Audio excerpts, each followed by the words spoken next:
প্রকাশিত বাক্য 2:26 পদ। হালেলুয়া।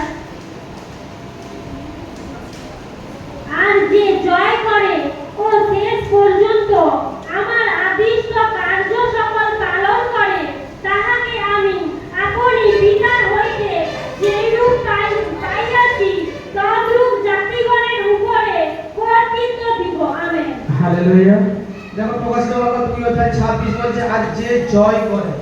জয় কারা করবে? জয় কারা করবে? আওয়াজ উচ্চ করো, জয় কারা করবে? বাইবেল কি বলছে?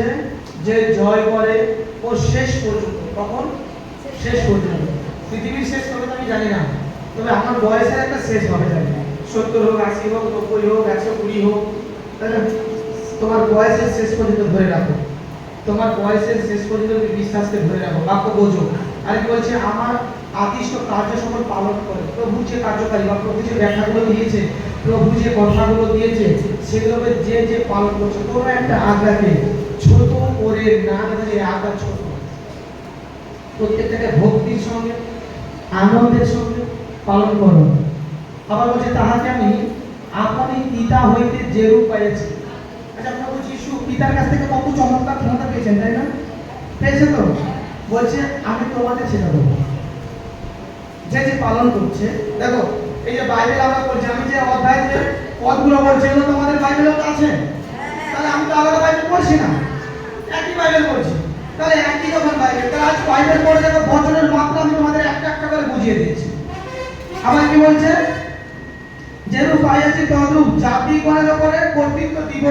জাতিগণ, আজ যারা তোমাকে নিন্দা করে, আজ যারা তোমাকে ঠাট্টা করে, আজ যারা তোমাকে ঠেলে দিচ্ছে, আজ যারা তোমাকে অভিশাপযুক্ত করছে, আজ যারা তোমাকে দেখে হাসছে, বাইবেল বলছে ওদের উপরে আমি তোমাকে রাখবো, তুমি ওদের বিচার করবে একটা সময়। হালেলুয়া। সেটা কারা করতে পারবে? এটা কাদের জন্য? তুমি আজকে চার্চে এসে বলে কি তুমি সে ক্ষমতা পেয়ে গেছো? না, শেষ পর্যন্ত তোমার বয়সের শেষ পর্যন্ত তুমি অপেক্ষা করো। অনেক বলো পৃথিবীর শেষ পর্যন্ত, আরে কবে শেষ হবে? তুমি কি ততদিন থাকবে? তোমার বয়সের শেষ পর্যন্ত তুমি সেই চিন্তাটা রাখো, ঠিকভাবে জানার চেষ্টা করো। বাপ শেষ পর্যন্ত তুমি বিশ্বাসে দৃঢ় থাকো। বিশ্বাসী কেমন বিশ্বাসী হওয়া আমাদের উচিত?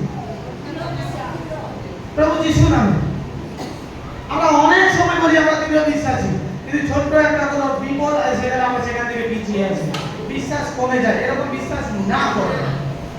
এরকম বিশ্বাস যেমন ছোট শিশুকে দেখবে বাইরে থেকে ছুটে ছুটে আসে, মা জল খাবো, মা জল খাবো, আর তার মা একটা জল নিয়ে তাকে দিয়ে দেয়। সে সন্তান কোনো প্রশ্ন করে না, সে জলটা খেয়ে ছুটে আবার খেলতে চলে যায়। যায় কি যায় না? তোমার বিশ্বাস প্রভুর প্রতি সেরকম থাকা উচিত। প্রশ্নবিহীন বিশ্বাসী হও, প্রশ্নবিহীন বিশ্বাসী হও, তাহলে দেখবে তোমরা সেই শক্তিযুক্ত হবে। তোমরা তোমাদের ছেলে মেয়েদের কখনো বিস্মার করাবে না, আমার পিতা কখনো তোমাদের কৈশোর করাবে না। হালেলুয়া। যখনই তোমার মধ্যে সন্দেহ ঢুকবে তখনই তোমার মধ্যে প্রবলেম শুরু হয়ে যাবে। আর আমি তোমাদেরকে তো নিগ্রহ তত্ত্ব বলেছি আগেই, যে দুষ্ট আত্মা ছোট্ট কিঞ্চিতখানি জায়গা দেয়, এইটুখানি একটা জায়গা করবে, আর এইটুখানি দেখো বিরাট জায়গা নিয়ে তোমাকে ঝাঁঝরা করে দেবে একদম। আর তুমি যখন বিশ্বাসে একদম মজবুত আছো, তোমাকে দেখে 10 হাত দূর থেকে দুষ্ট আত্মা সরে যাবে, তোমার কাছে আসতে চাইবে না। কেন দুষ্ট আত্মা ভয় পাচ্ছে? অনেক বিশ্বাসীকে আমি দেখি তাদের কথার মধ্যে 10 বার দুষ্ট আত্মা, দুষ্ট আত্মা, দুষ্ট আত্মা। কেন? ওর তো কোনো পাওয়ার, কোনো ক্ষমতা নেই। আজ বাইবেল প্রকাশিত বাক্য বলছে, আমি যদি দেখি 3:8 প্রকাশিত বাক্য 3:8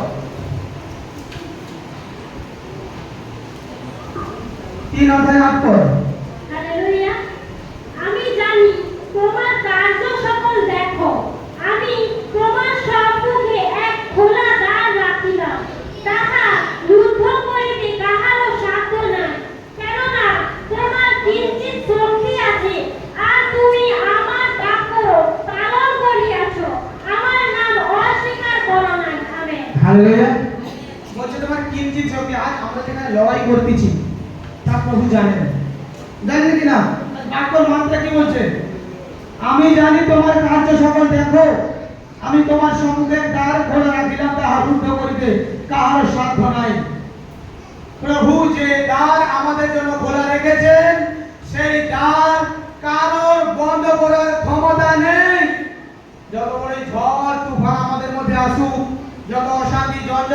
মধ্যে আসুক, যত রোগ আসুক, যত অশান্তি আসুক, যত পারিবারিক চাপ আসুক, যত অর্থের সমস্যা আসুক, কারোর ক্ষমতা নেই সে দ্বার দিয়ে তোমাকে নিয়ে যেতে বাধা দেয়। কারোর ক্ষমতা নেই যে দ্বার প্রভু খোলা রেখেছেন সেই দ্বার দিয়ে অভিষেকে তোমার মধ্যে আনার প্রভুই পারে। কোনো মাইকালার নেই যে সেই দ্বারকে বন্ধ করে দেবে আর তুমি সেই দ্বারের বাইরে দাঁড়িয়ে থাকবে। কখন হবে? যখন তুমি বাক্যকে পালন করবে, যখন তুমি বাক্য দ্বারা চলবে, আর যখন তুমি বিশ্বাস করবে। বিশ্বাসের সময় প্রার্থনায় বসো আর তুমি বিশ্বাস করো যে প্রভু আমি বিশ্বাস করি তুমি আমাকে শুনতিছো, আমি বিশ্বাস করি তুমি আমাকে দেখতেছো। তোমার বিশ্বাস পবিত্র আত্মা দেখবে। তোমার বিশ্বাস যদি পরমেশ্বরের পছন্দ হয়ে যায়, তারপর সদা প্রভুর আত্মা তোমার সামনে দাঁড়িয়ে যাবে আর বলবে ভয় করিস না, দেখ আমি তোর সামনে উপস্থিত। আগে তোমার বিশ্বাসটা দেখাতে হবে, আগে তোমার বিশ্বাস অর্জন করতে হবে। কারণ অবিশ্বাসীরাও তো তারাও তাদের মতন তাদের দেবতাতে তারা বিশ্বাস করে, এমন বিশ্বাস নয়। খাঁটি বিশ্বাস যেখানে কোনো ভেজাল নেই, যে বিশ্বাসের মধ্যে কোনো চাওয়া পাওয়া নেই, যে বিশ্বাসের মধ্যে কোনো খাদ নেই, যে বিশ্বাসে শুধু যিশু যিশু আর যিশু ভরা থাকবে, সেই বিশ্বাস তো সোনা থেকেও দামি, হীরা থেকেও দামি। সেই বিশ্বাসের সঙ্গে তুলনা করা যায় না। হালেলুয়া। সেই বিশ্বাস কার আছে? আজ যদি প্রভু যিশু আছে আর তুমি আছো, এমন কোন শক্তি আছে তোমার আর প্রভুর মধ্যে থেকে পাঁচিল তুলে দিতে পারে? আছে। তোমার জীব, তোমার ভাষা যা পাঁচিল তুলে দিতে পারে। কেউ যদি ভুল করে একবারের জন্য বলে দেয় যিশু তুমি আমার জীবন থেকে চলে যাও, যিশুকে কোনো দিনের জন্য আর পাবে না। যিশু সবার গায়ে ঠক ঠক করতেছে, সবার গায়ে ঠক ঠক করতেছে। যে বুঝতে পারে তার আবার সেটা আর খুলে দেয়। আর যে প্রকৃত প্রভুকে চিনতে পারছে, দেখো আজ আমি তোমাদের সাক্ষী দিচ্ছি, আজ তোমরা এখানে আছে, তোমাদের জাতীয় হিসেবে পিতা আমাকে এখানে প্রেরিত করেছেন। আজ তোমরা চিহ্ন চমৎকার দেখছো, বাক্য বুঝতে পারছো। এইভাবে আমি বাক্য শুনিনি, বাক্য পড়েছে, প্রশ্ন তৈরি করেছি। আমি তোমাদের সত্য বলছি, আমি আজও প্রশ্ন তুলি। বাক্য পড়ে আমি বাক্য দ্বারা প্রশ্ন তুলি, আর সেই প্রশ্ন নিয়ে আমি ভাবতে থাকি। আর প্রভু ওপার থেকে আমাকে উত্তর দিতেই থাকে। পিতার পুত্র মিল হয় এইভাবে। হালেলুয়া। আজ তোমরা বচনে সেই তত্ত্ব বুঝতে পারছো, আজ সেই তত্ত্ব কথা তোমরা জানতে পারছো।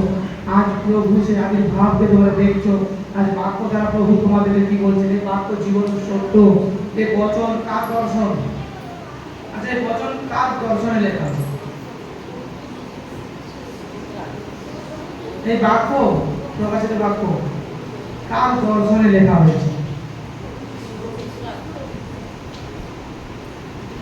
দেখো তোমরা বিশ্বাস বাইবেলও পাঠ করছি, এটা কে লিখেছে, কেন লিখেছে, কিভাবে লিখেছে সেটাই তোমরা জানো না। যখন প্রভু যিশুর সবথেকে আদরের বান্দা, যে কিনা প্রভু যিশুর বুকে হেলান দিয়ে বসেছিল, যাকে প্রভু শেষবার বলেছিল আমি যদি চাই আমি না আসা পর্যন্ত জীবিত থাকে, তোমার কি? পিতরকে বলেছিল। এটা সেই যোহন তার দর্শনে লেখা। হালেলুয়া। যোহনকে দর্শন দিয়ে এলো প্রভু যিশু সেই বার্তাগুলো লিখছে, আর যোহন লিখছে। প্রভুর আত্মা, প্রভু দূত বার্তা দিচ্ছে। তিনি যিশু ছিলেন না, তিনি যিশুর দূত ছিলেন। প্রভু যিশুর দূত ছিলেন। আমি এই কথা কেন বলছি? যখন যোহন সেই দূতের চরণ ধরতে গেল, সে সর্বদূত বলছে না, আমার চরণ ধরো না। প্রভু যিশুর মতন দেখতে ছিল। আমার দূত আমার মতন দেখতে, আমার দূত আমার মতন দেখতে। রহস্যের মতো মনে হচ্ছে, তাই না? যখন দূত এসে এই কথাগুলো দর্শন দ্বারা যোহনকে জানিয়েছিল, আর যোহন এই বচনকে লিপিবদ্ধ করেছিল। প্রকাশিত বাক্য আচ্ছা ব্যক্তি পড়ে বলে কোনো বুঝতেই পারছি না, কোথায় কে কি ঢেলে দিচ্ছে, কি হয়ে যাচ্ছে বোঝা মুশকিল। এই প্রকাশিত বাক্য কতজন পাঠ করছে? প্রকাশিত বাক্যকে কতজন পাঠ করছে? কতজন পাঠ করছে প্রকাশিত বাক্য?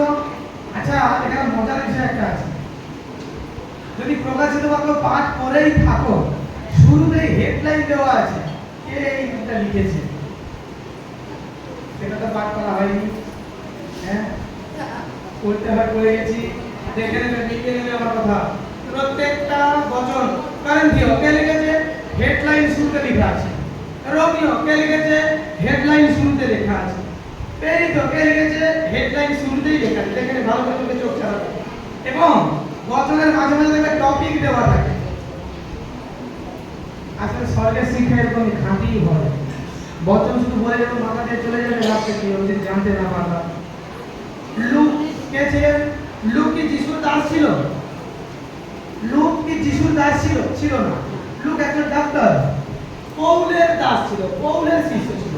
লুক আর মার্ক এরা সাধু পৌলের শিষ্য ছিল। মথি, যোহন এরা প্রভু যিশুর শিষ্য ছিল। পিতর, থমাস, যিনি এই ভারতবর্ষে প্রচারকে নিয়ে এসেছেন, থমাস, সেখানে এখন তার সমাধি করা আছে, তাকে বিভৎস করে মারা হয়েছিল, তাকে পেছন থেকে ছুরি মারা হয়েছিল। থমাসকে, যিনি বহু বছর আগে ভারতে প্রচার সুসমাচারে নিয়ে এসেছিলেন প্রভুর আজ্ঞাতে। বাইবেল যখনই পড়বেন, প্রত্যেকটা পড়াতে দেখবে হেডলাইন দেওয়া থাকে, টপিক দেওয়া থাকে প্রত্যেকটাতে। সেগুলোকে দেখে দেখে ধৈর্য ধরে ধরে পড়বে। এই জন্য বচন বলে দিচ্ছে, বাক্যের শ্রোতা মাত্র হয়ে না, তোমাদের প্রকৃত হয়ে বসেই আছে। শুধু না আমরা শ্রোতা নয়, প্রুফ দিচ্ছে। দেখো প্রুফ দিচ্ছে, এটা না করো। প্রত্যেকটা বছর লেখা আছে, তার বছর কি, কে লিখেছে, কি লিখতে হবে লেখা আছে। প্রভু দর্শন মিলে যেমন এসে তেমন দিচ্ছে। হালেলুয়া। আজ যে দ্বার ঈশ্বর তোমাদের জন্য খুলেছেন, সে দ্বার আমি তোমাদের সত্যি বলছি, সে দ্বার আর কারোর বন্ধ করার ক্ষমতা নেই, কারণ সে একমাত্র জীবন্ত ঈশ্বর, আর তিনি তোমাদের জন্য খুলেছেন। আজ তোমার অভাব, আজ তোমার অনাটন, আজ তোমার যা কিছু আছে, আজ তুমি এখানে মন খুলে প্রার্থনা করো, মন খুলে এখানে জানিয়ে দিয়ে যাও। আমি তোমাকে সত্যি বলছি, আজ ঈশ্বরের আত্মা বলছে, আজ তোমার এখানে জানিয়ে দিয়ে যাওয়াতে, তোমার বাড়িতে পৌঁছাতে, তোমার জীবনে গুড নিউজ আসবে প্রভু যিশু নাসির নামে। এখানে জানিয়ে দিয়ে যাও। আমি যতক্ষণ এখানে পুলপিটে আছি, জানো তোরা যখনই এখানে এসেছো, প্রার্থনা করো শুধু। এখানে তো ঘুরতে আসেনি, প্রবলেমস নিয়ে এসেছি। যিশুকে জানার জন্য কতজন এসেছে? সত্যি কথা, কেউ এমনি হাত উঠাবে না। আমার কোনো রোগ নেই, কোনো প্রবলেম নেই, কিছু নেই। আমি যিশুকে জানার জন্য এসেছি। অনলি ফর যিশুকে জানার জন্য এসেছি। হালেলুয়া। আমি কি বলেছি? শুধু যিশুকে জানার জন্য এসেছি। কেউ নেই। প্রত্যেক জনের কিছু না কিছু সমস্যা নিয়েই আমরা এসেছি, কিছু না কিছু প্রবলেমসকে নিয়েই এসেছি। সেই প্রবলেমসও সলভ হবে। মাঝখান থেকে পাঁচটা পক্ষে শুনে দেবো না, না ওটা না, ওটা না, ওটা না, ওটা না, পুরোটাই বাক্য শুনবো, তাই তো? প্রভু তোমাদের আশীর্বাদ করুক, চমৎকার করুক।